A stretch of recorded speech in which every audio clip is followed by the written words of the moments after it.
understand this, you have to go back to what young brother here referred to as the house Negro and the field Negro. Back during slavery, there was two kinds of slaves. There was the house Negro and the field Negro. The house Negro, they lived in the house with master. They dressed pretty good. They ate good because they ate his food, what he left. They lived in the attic or the basement, but still they lived near their master. And they loved their master more than the master loved himself. They would give their life to save their master's house quicker than the master would. The house Negro, if the master said, we got a good house here, the house Negro would say, yeah, we got a good house here. Whenever the master said we, he said we. That's how you can tell a house Negro. If the master's house caught on fire, the house Negro would fight harder to put the blaze out than the master would. If the master got sick, the house Negro would say, what's the matter, boss? We sick. We sick.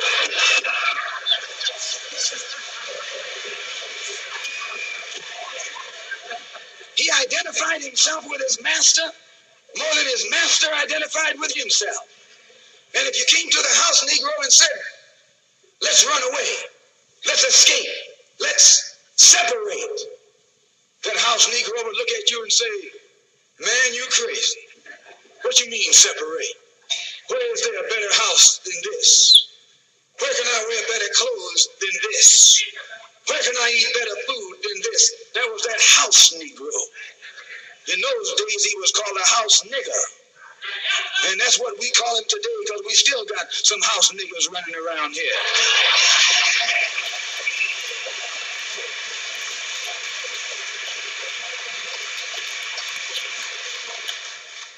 This modern house Negro loves his master. He wants to live near him. He'll pay 3 times as much as the house is worth just to live near his master. And then brag about, I'm the only Negro out here.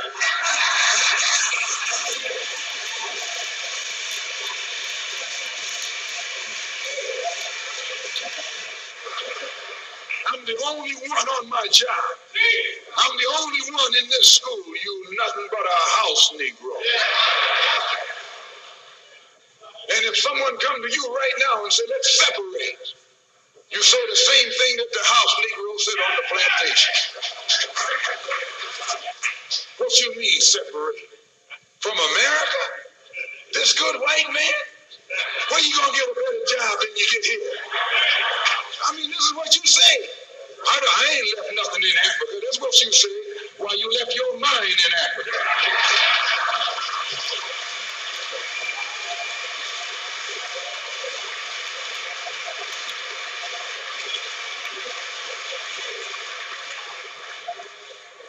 On that same plantation, there was the field Negro. The field Negro, those were the masses. There was always more Negroes in the field than there was Negroes in the house. The Negro in the field caught hell. He ate leftovers. In the house, they ate high up on the hole. The Negro in the field didn't get nothing but what was left of the insides of the hole. They call them chitlins nowadays. In those days, they call them what they were, guts. That's what you were, a gut eater. And some of you all still gut eaters.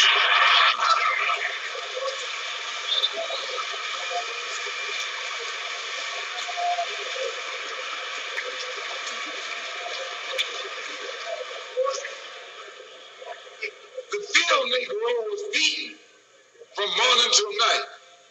He lived in a shack, in a hut. He wore cast-off clothes. And he hated his master. I say he hated his master. He was intelligent. That house Negro loved his master. But that field Negro, remember, they were in the majority. And they hated his master. When the house caught on fire, he didn't try and put it out. That field Negro prayed for a wind, for a breeze. When the master got sick, the field Negro prayed that he died. If someone come to the field Negro and said, let's separate, let's run, he didn't say, where are we going? He said, any place is better than here.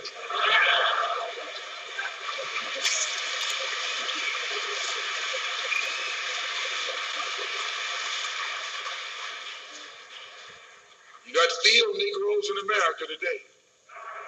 I'm a field Negro. The masses are the field Negroes. When they see this man's house on fire, you don't hear these little Negroes talking about our government is in trouble. They say the government is in trouble.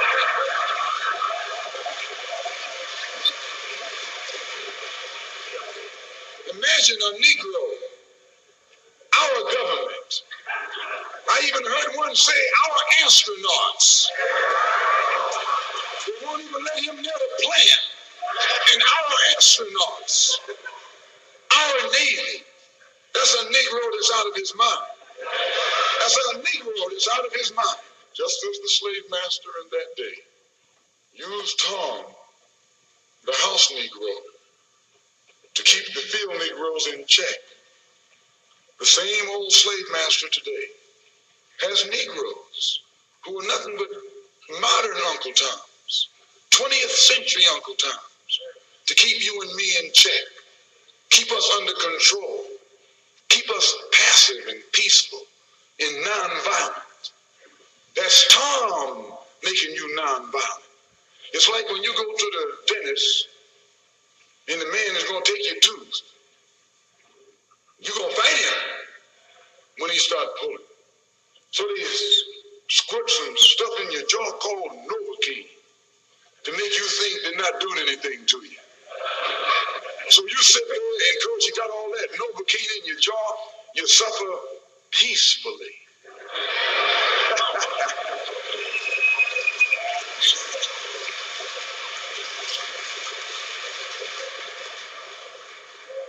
Blood running all down your jaw. And you don't know what's happening. Because someone has taught you to suffer peacefully. The white man do the same thing to you in the street. When he don't want to put knots on your head and take advantage of you and don't have to be afraid of you fighting back. To keep you from fighting back, he get these old religious Uncle Toms to teach you and me that just like Novocaine, suffer peacefully. Don't stop suffering, just suffer peacefully. As Reverend Cleet pointed out, let your blood flow in the streets. This is a shame. And you know, he's a Christian preacher. If it's a shame to him, you know what it is to me.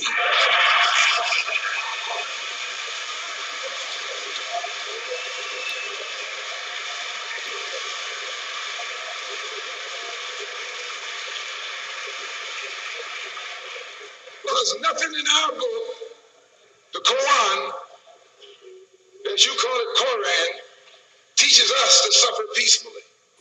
Our religion teaches us to be intelligent, be peaceful, be courteous, obey the law, respect everyone. But if someone puts his hand on you, send him to the cemetery.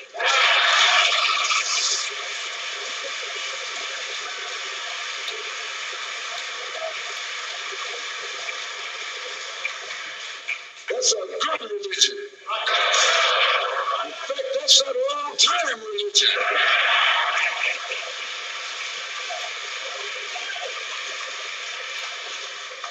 That's the one that Ma and Pa used to talk about. An eye for an eye, and a tooth for a tooth, and a head for a head, and a life for a life. That's a good religion. And then anybody, no one resents that kind of religion being taught but a wolf who intends to make you his meal. This is the way it is with the white man in America. He's a wolf, and you're a sheep. Anytime a shepherd, a pastor, teach you and me not to run from the white man. And at the same time, teachers don't fight the white man. He's a traitor to you and me. Don't lay down our life all by itself. No. Preserve your life. It's the best thing you got. And if you got to give it up, let it be even Stephen.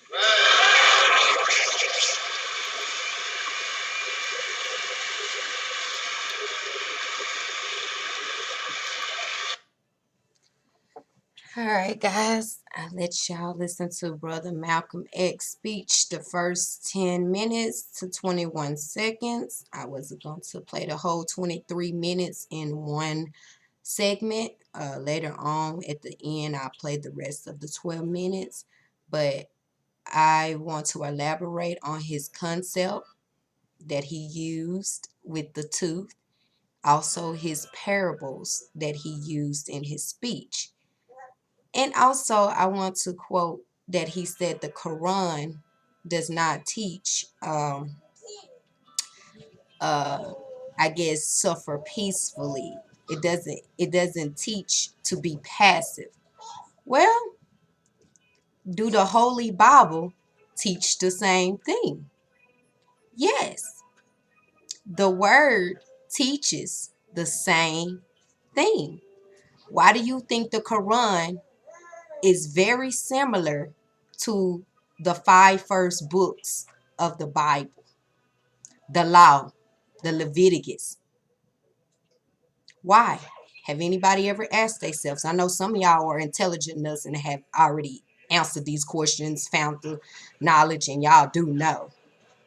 But again, to the simple ones who give them simplicity that still uses the Quran, or they're not understanding the concepts and they're torn between the two because they are similar. The reason why is because the Quran was plagiarized from the Bible story and the prophets in their words and their teaching. They just changed the concept in their book to fit their nation, which was the Gentiles, which was colored black people. Muhammad was a colored black man, just as well as the prophets were colored black men. So, which I already, gave y'all a lot of little knowledge throughout my pictographs. If you want to go look at my videos to formulate what I am saying in my session today. I really, really respect Brother Malcolm and his family, his daughters, and anybody. But I must elaborate on the truth because what he said has a lot of truth in his words.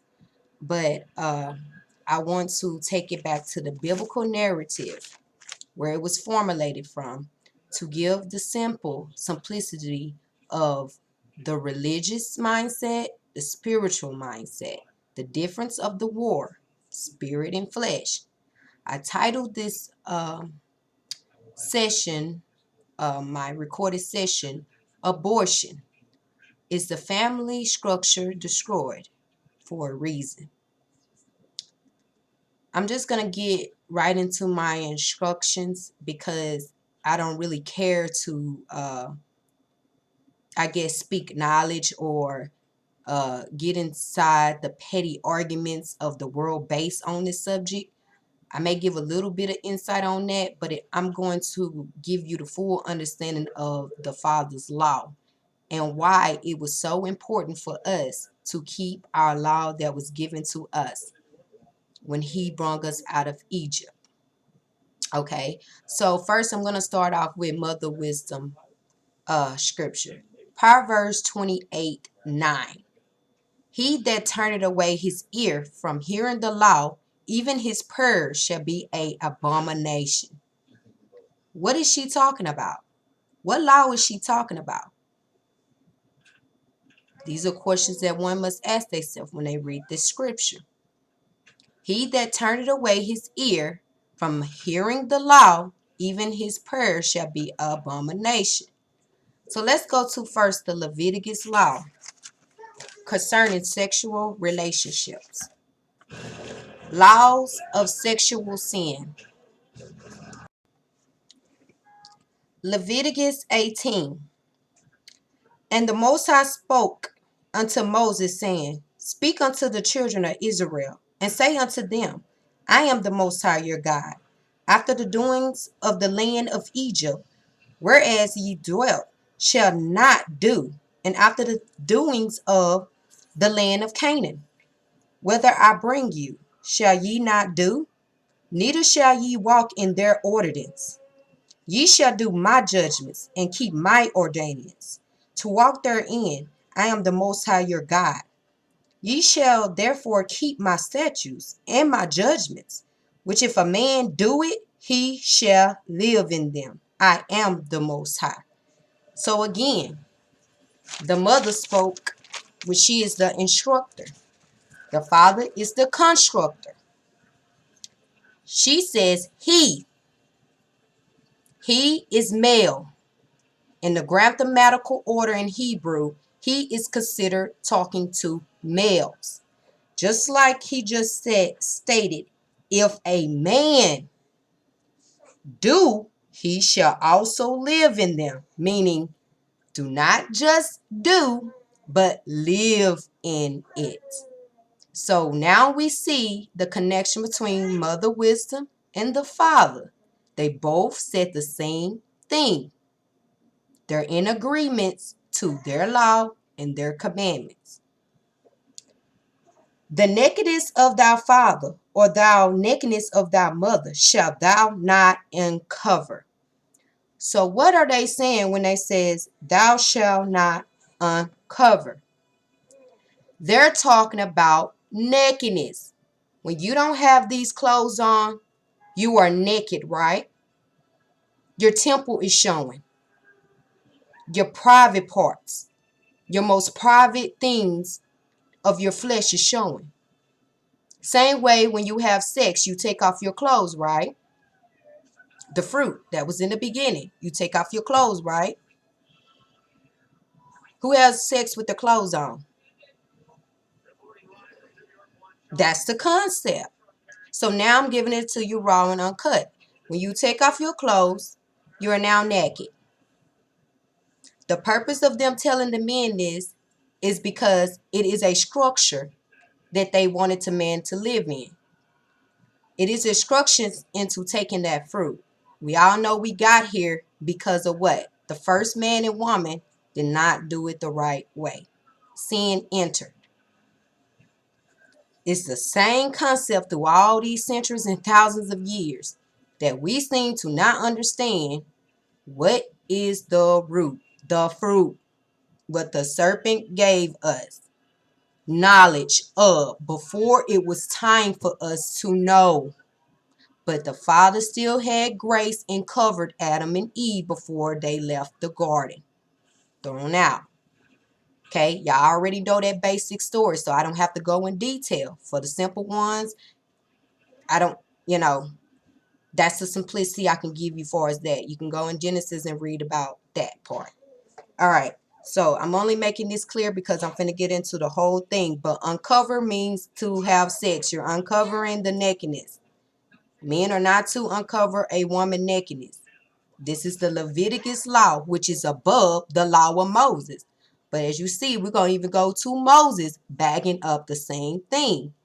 The father and the mother know their creation. They know what they put inside a man, and they know what they put inside the woman. The reason why men were supposed to, the sons of men, to take heed to this, because it's repercussions if you don't, and you enter into a woman, there are going to be repercussions and a lot of, I would say, effects, whether it's positive or negative, that's going to come from you disobeying the structure in the law. The land is going to be filled with wickedness through the woman. For why?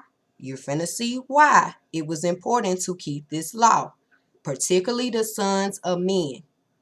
Men have to go inside the woman, okay? Whole inside, okay?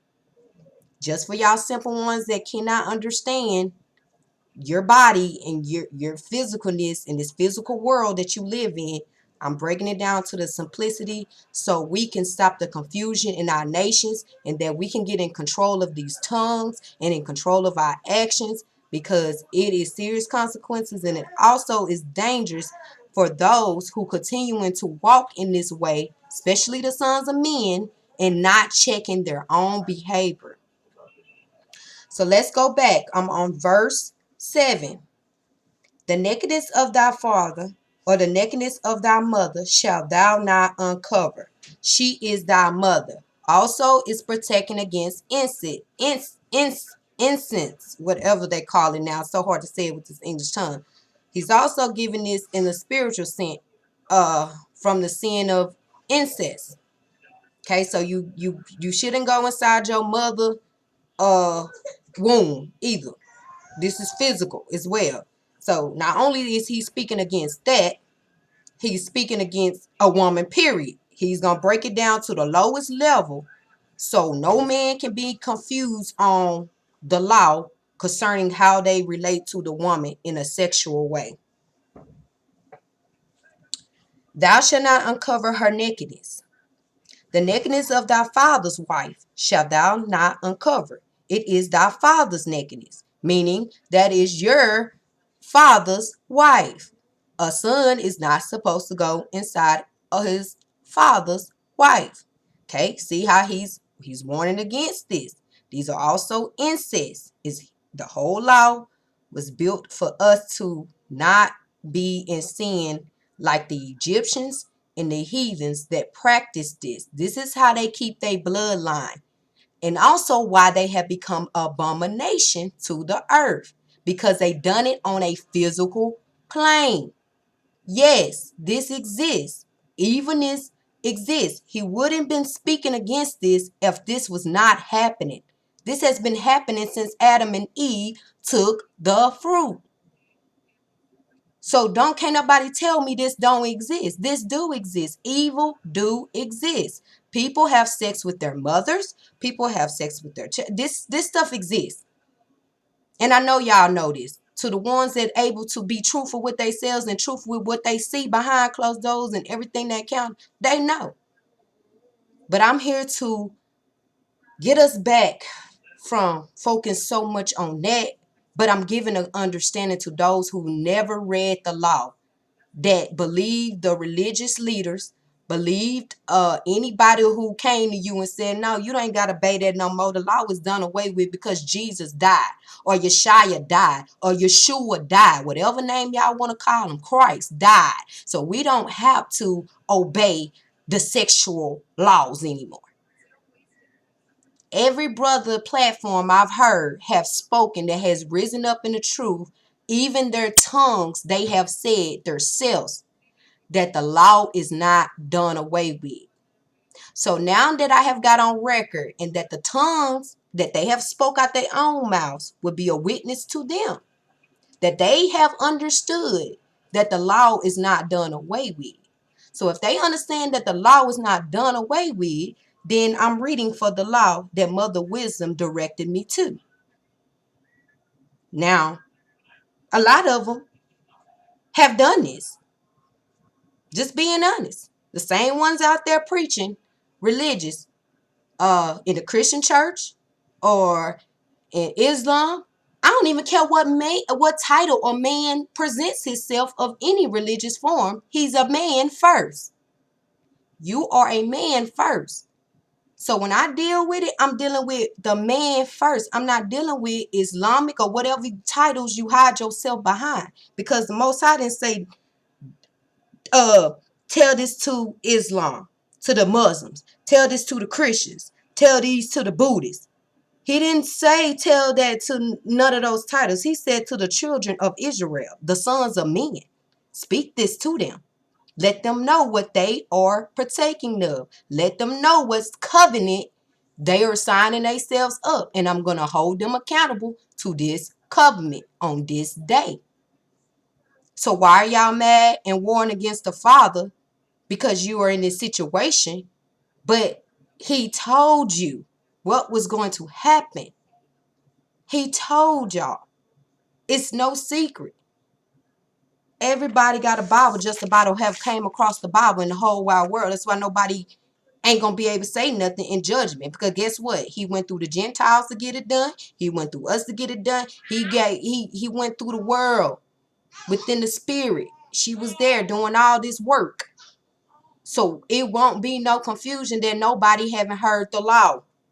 I don't even care if you didn't hear it in the Christian church. You getting it now. Even them brothers on the street doing it. Even though they done sinned against this law, a lot of them, majority. They still giving you the truth out their tongue. Because guess what? The tongue is even of the Most High. Like Mother Wisdom says, he speaks through his creation. He can come and speak through anybody. At any moment, he can put a spirit or come in. And it just start flowing. Doesn't matter.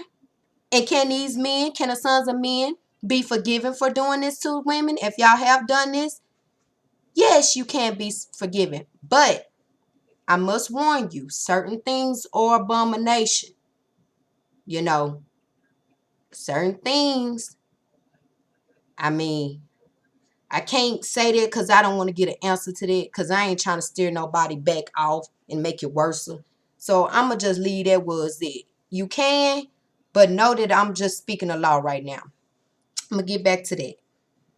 And it also says, the nakedness of thy sister, the daughter of thy father, or the daughter of thy mother, whatever she be born at home or born abroad, even their nakedness thou shalt not uncover. So you got some men say, well, that's my half sister. She got a different daddy than me. Oh, the Most High cleared that up too. Can't go in her nakedness either. Nope. Do I have heard men say this? Yes, I've heard them approach their cousins, their nieces, their half-sisters. I've seen it to my own two eyes, especially down in my state of Louisiana. People full of it. That's listening to the Christian ways. And they're filled with their own sin and desire, and they have broke these laws. We can't blame slavery no more. Now, the slaves was forced to do that type of stuff. But how long have we had some kind of freedom of social where the counterpart's not on our neck every day, not forcing us to do stuff? So within these kind of 200 years, we've been able to have a little social freedom.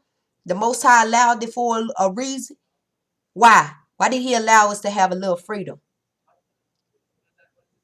So we can't say that we were doing it because of slavery now.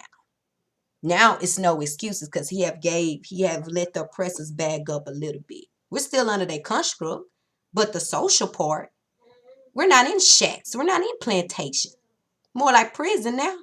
But that's a whole nother different story. But we're not under the force of every day.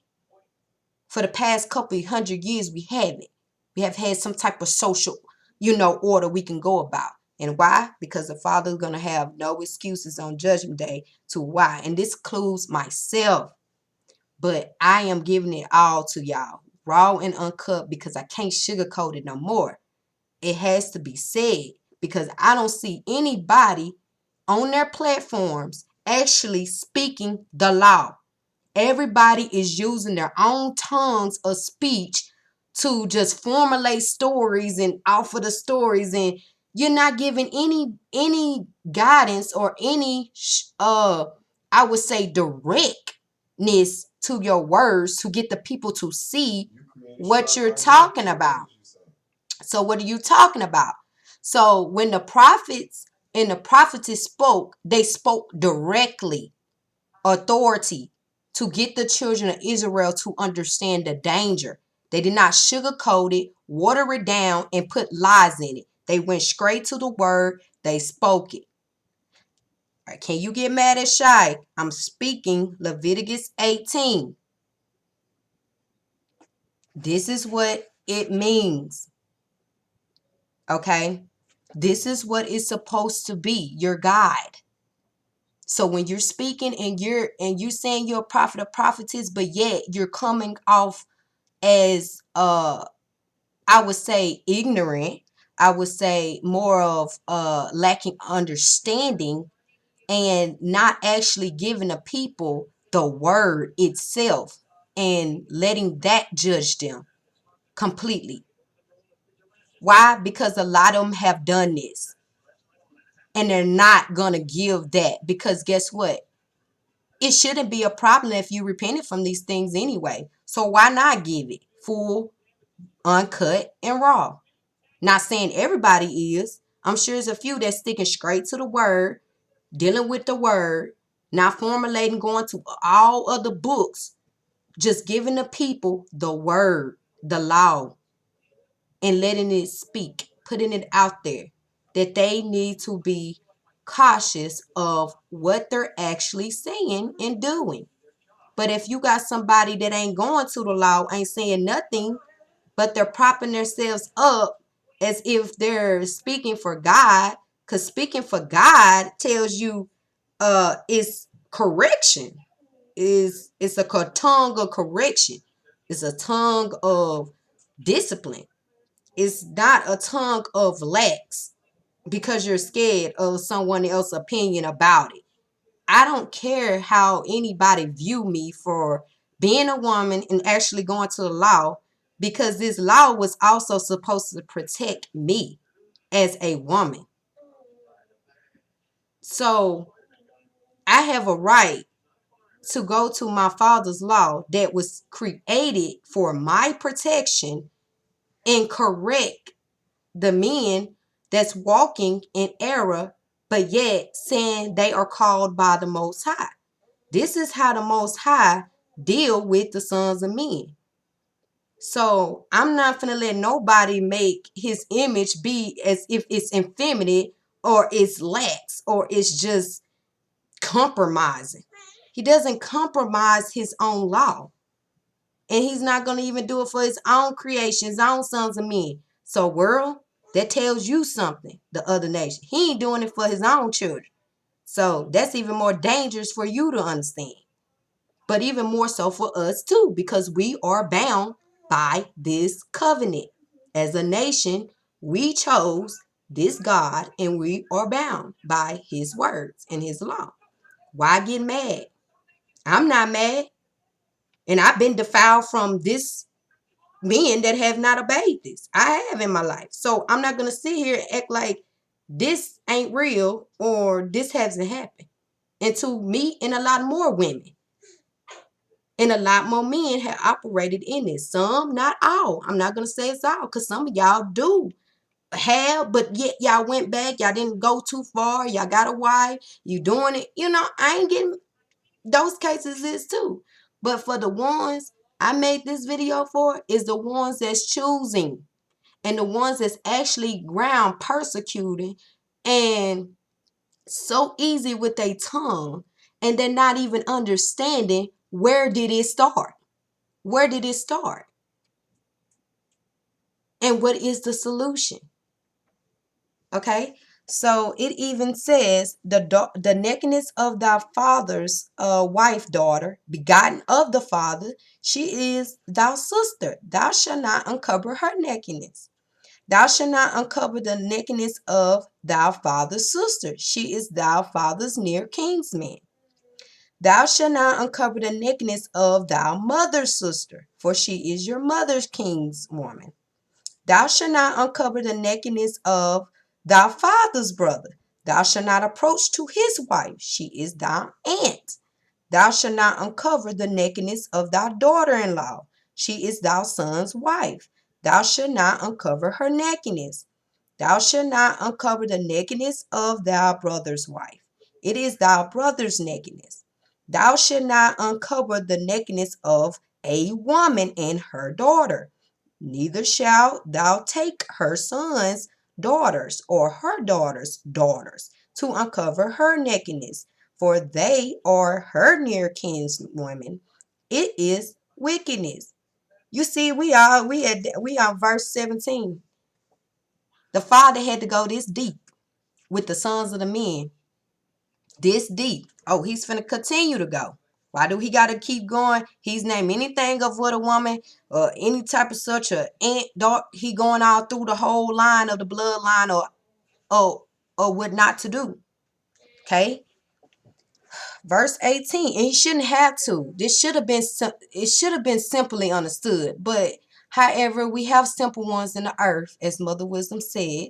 We have simple ones. Not to say they are illiterate, not to say that they can't learn, but you have those that that choose to operate in a low vibration, a low spirit. And some of them choose to be wicked. So even wicked men and women have wisdom. This is to snare them as well, because they'll go all through all types of loops just to justify their sin. That's why they had to cut it off. That's why they had to put snares through the book. They had to write certain things to bag another one up. So it can't be confusion on based on what they're saying. So, but you have them. They'll go through all of these scriptures, all these things, just to try to find a way out. And there's no way out to justify it. Okay, so we have verse 18.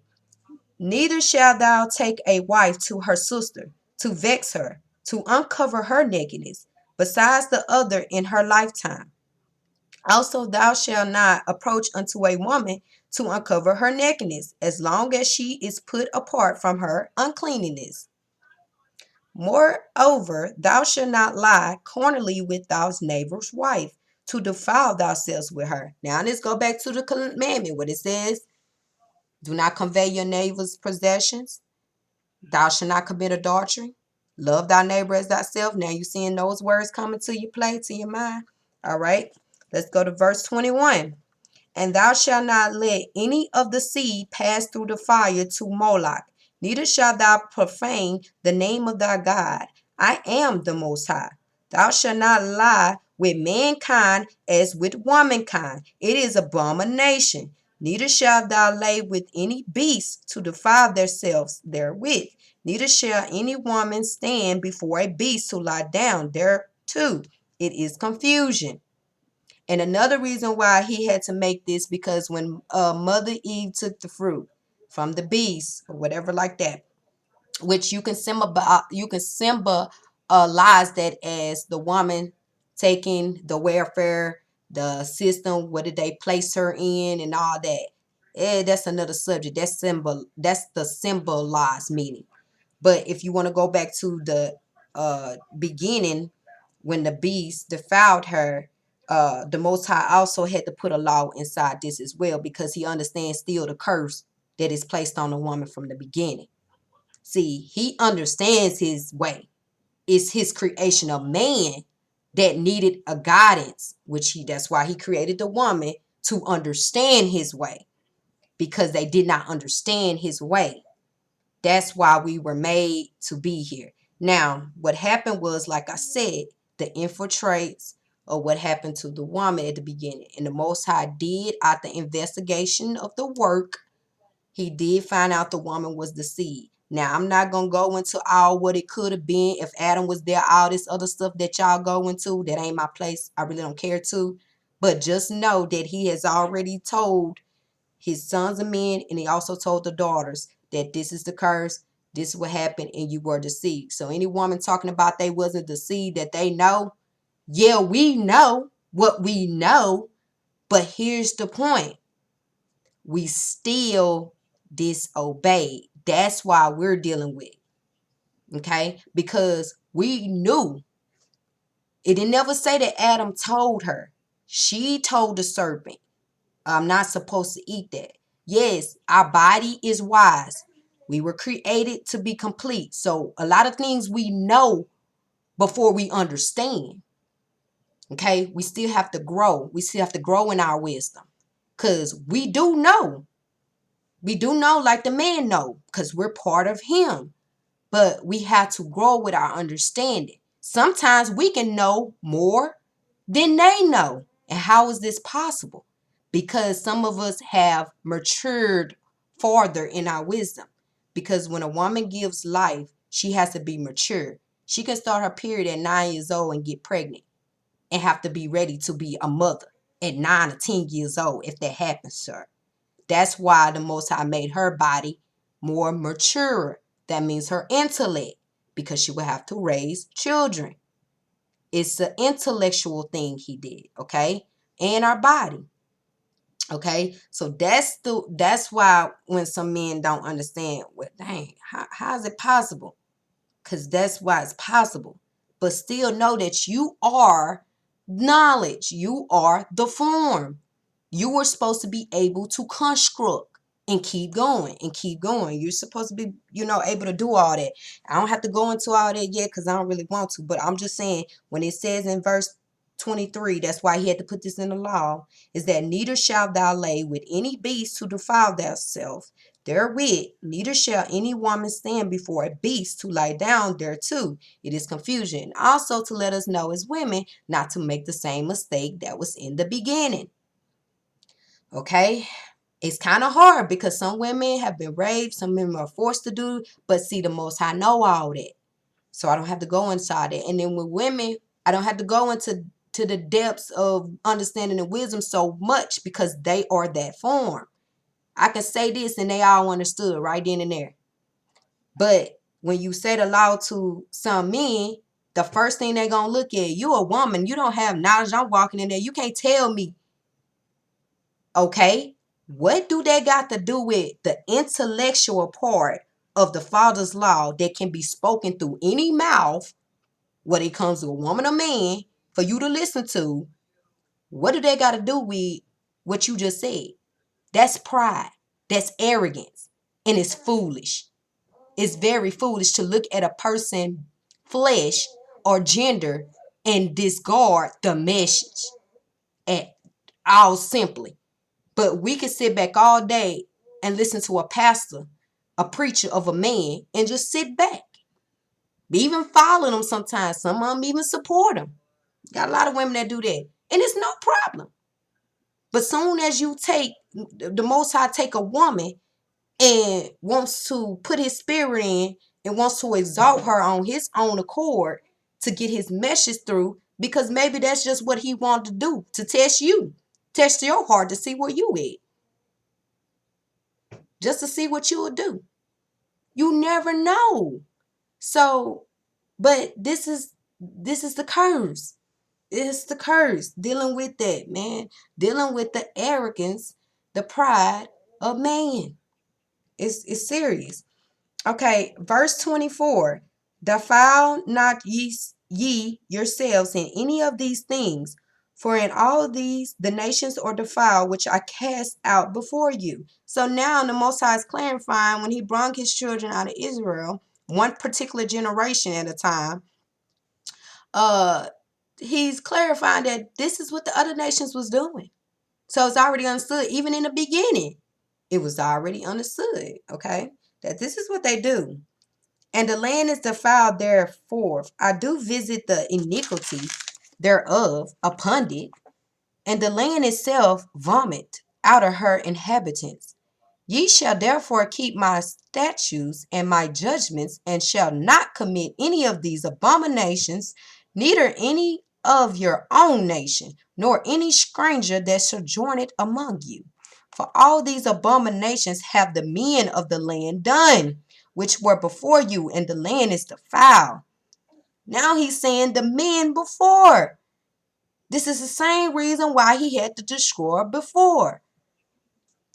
Because the men did the same thing. Don't it seem like the Father never changed?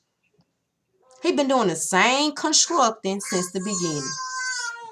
He doesn't change his law.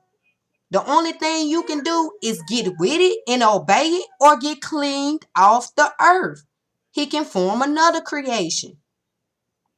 That's his power. That's his will, to know that that's his power and that's his will. And when you understand that and you take that heed in heart, a man would be more humble. He would speak more humble.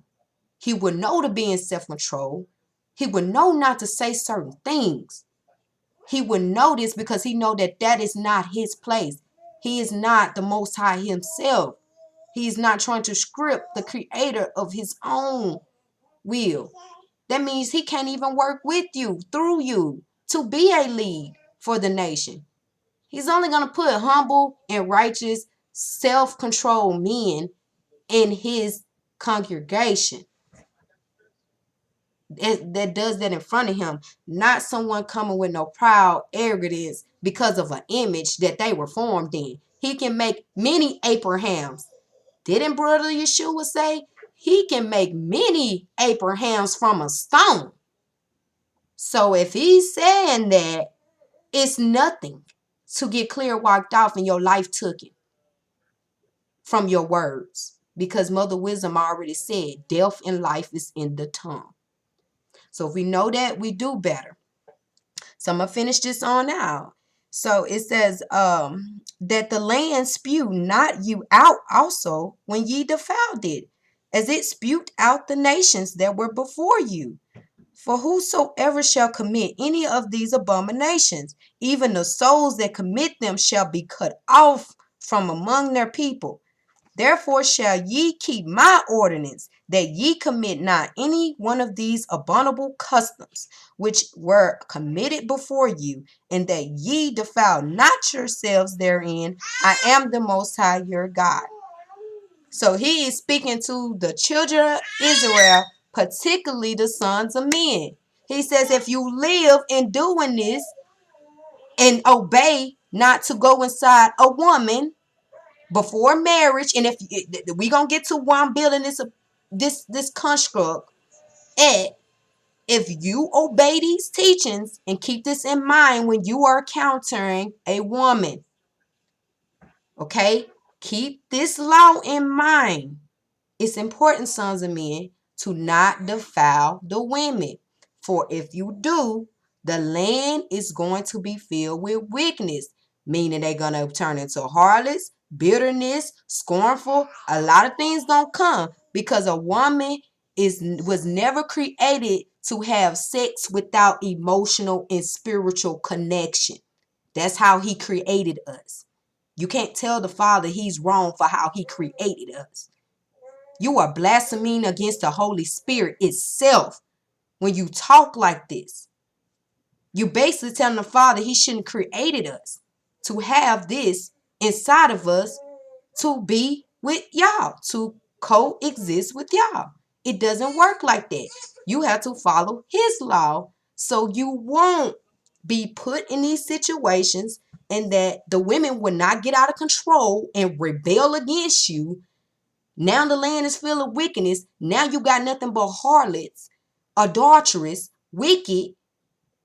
Now you complaining you can't find a good moral woman. Now you complaining about all the things that have come upon you because you took that fruit and didn't understand what was in that fruit and did not know the responsibilities that the Father gave you in the law.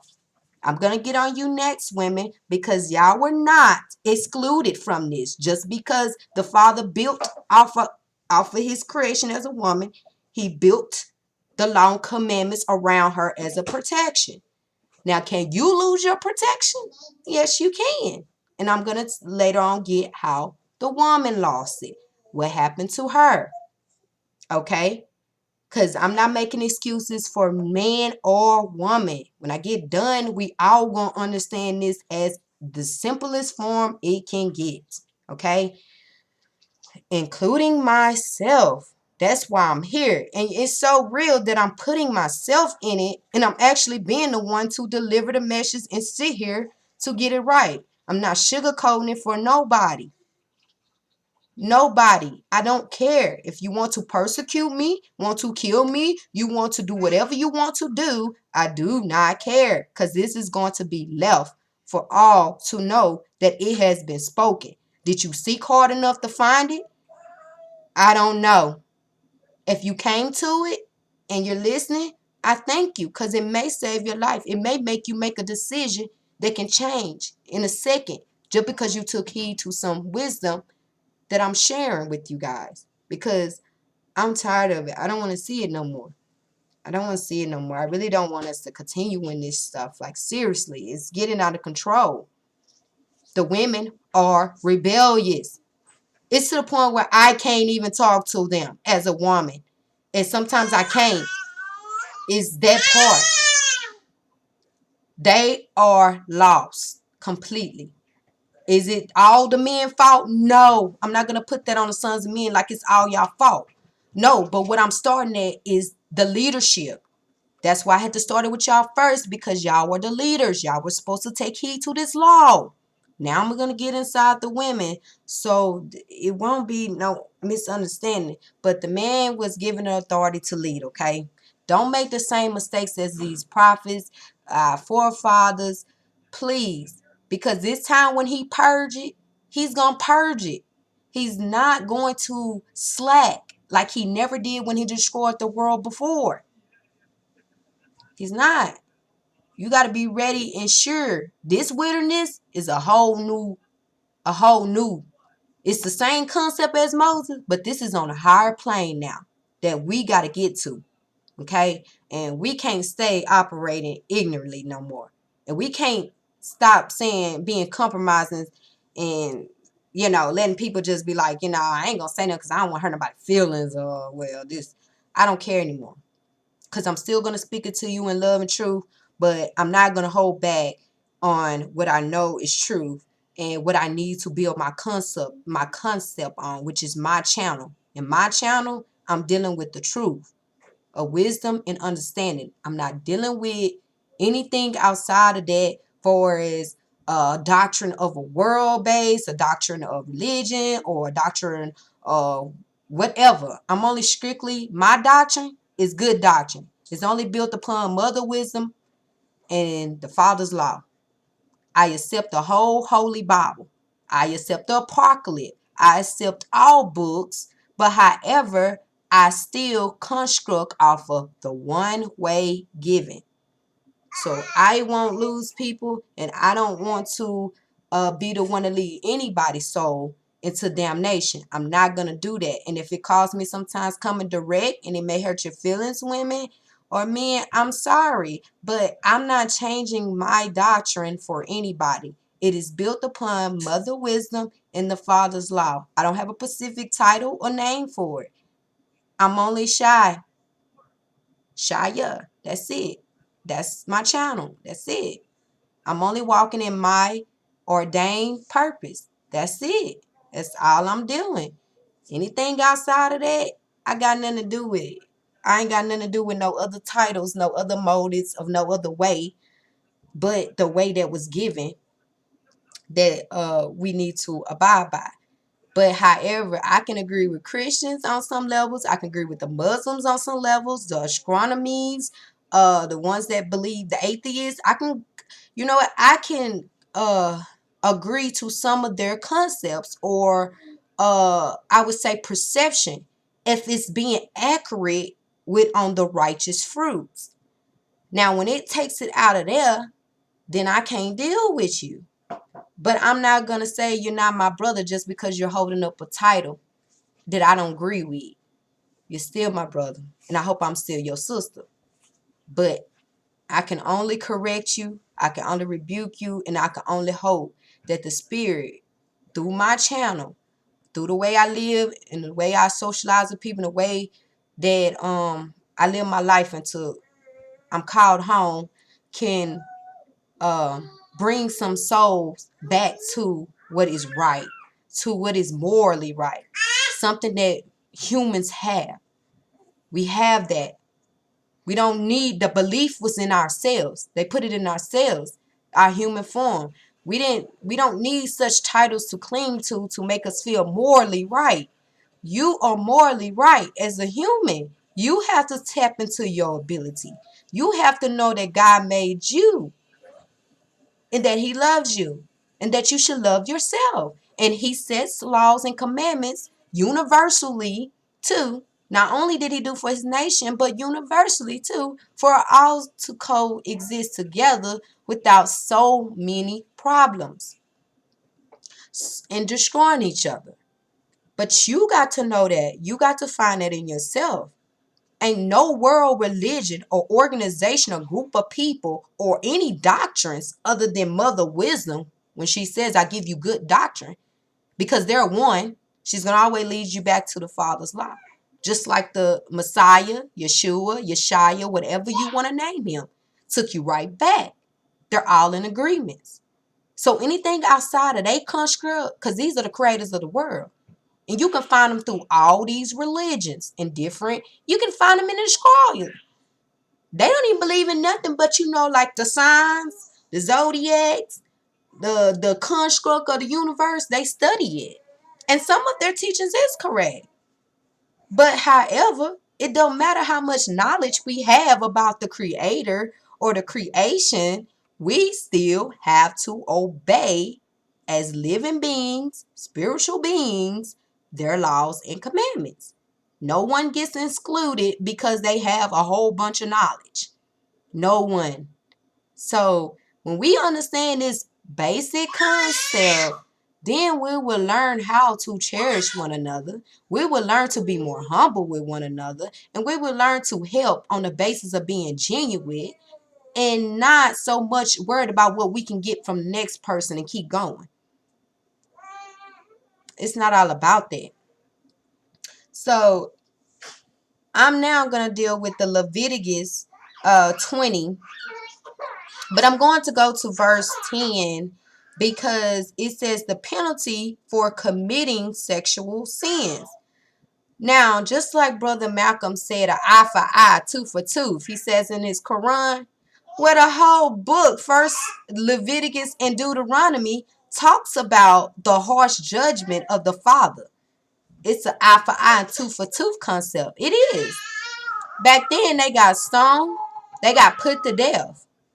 For the sins that we're able to do in society now, they got put death. They got put to death. Those righteous men that were called to be ordained prophets, leaders, some of them righteous, some of them was wicked, because after a while you're going to see how they fell into using the law wrongfully. But all in all, there was a time where we had righteous, ordained men that actually lived, protected this law, did not go into the daughters when they actually did it. They lived in it, and they also had the right to pull the sword and kill men and women that did not obey it. That was their God-given right. So we already got human and liberty and rights through God first. We don't need America or anybody telling the nation of Israel or Israel or whatever name of in Hebrew, Greek, or Latin our rights. We have that. That was the battle our brother Malcolm and Martin was facing. That was what all their speeches and their walks and their trials was saying. They were asking for something that was already theirs. Malcolm understood that in a particular way, but I'm not sure Martin understood a lot more about that. But I do understand that before they died, they both agreed that Islam was in the way. So the last two witnesses we claim we had in our nation about 70-something years ago, before they died, it's not even too long before they died, they both made amends and came to the understanding of what their wrongs was. May God bless their soul or whatever, but their spirit still live. They're still here. The elders now, whatever they at. I ain't gonna say nobody in hell or heaven. I'm just saying they still existing. So at the end of the day, now that the Most High, about 80-some years, 70, 81-some years, he decided to give us the truth. Why did he decide it now in this generation? Why couldn't he just woke up Malcolm and Martin generation, brought them together, and boom, we would have been out of here, out of this 70, 80 years ago? Because they both had understanding. They both was fighting for the same thing. They was saying it, and they was making actions. One was doing it another way, but all in all, they both was making actions about the same thing. Why did the Most High just say, boom, to both of them, say, hey, give it to them then that they're the children of Israel. Wake them up. Why didn't he? Because it wasn't time. We had to fulfill the curses of our forefathers. Let's be clear. We had to fulfill this. It was no way out of it. We had to deal with the curses in order to get the blessings. And it was a lot of sacrifice that need to be done. Our brother Yeshua, our brother Moses, our brother Elijah, our brother Malcolm, Mark, anybody you name of a man that stood up in a masculine way or in a way of action to actually get this done and got sacrificed. It was a reason. It was a reason. Okay? We had to fulfill the curse, but it also was sacrifices needed. Okay, just like the Messiah, his story about the Father sent him and he had to be a sacrifice for us to be forgiven sins. See, in the Leviticus order, the Most High set people up for sacrifice. I know it's hard for y'all to understand, just like he sent his son to be a sacrifice, but he knew this. In order for you to be in that position of high level, it comes big responsibilities. Yes, there are people that are created in this earth to be just a mere sacrifice for their nation or for their family to get inside, I would say, the covenant. But the covenant was built upon a blood sacrifice. Is that saying he was the only one? No, because when he was speaking in his words of anger, he was telling the Pharisees, y'all have filled the tombs with the prophets. Oh, the prophetess too. Oh, they ain't going to give you that part in biblical. I know they didn't give you so much part of the women dying too. But yes, women were murdered through the centuries as well for this. Okay? They were. It wasn't too many of them than men because women tend to be smart or they feel like they smart and wise by just saying, you know what, I'm going to be passive. I'm a woman. I can't fight these. I'm just going to sit back. Hey. Can I say they wrong for that? No. Can I say you're right for that? No. Because you're not even right for that either. But I understand, as a woman, I understand what it gets sometimes. We operate in the spirit of fear, something come upon, or we just like our life how it is. And we're like, you know what? And let the men do it. Let them all die for us. We ain't got to sacrifice. That's the wrong attitude because later I'm going to show you that we also have responsibility and duties too as being priestesses. Yes, there were women that had the bloodline of David, as they call. They only label David with their bloodline. I don't understand that. When this bloodline exists from the beginning, as many prophetess sons and daughters and priests that have this bloodline. It was not just a man didn't only can carry the bloodline. Women did too. Okay? It takes both of us to create, not just one. So y'all got to get out that homophobic mindset that the America has given y'all of just one and separating when we both co-create. All right? Now I'm going to take a break 1 second. Hold on.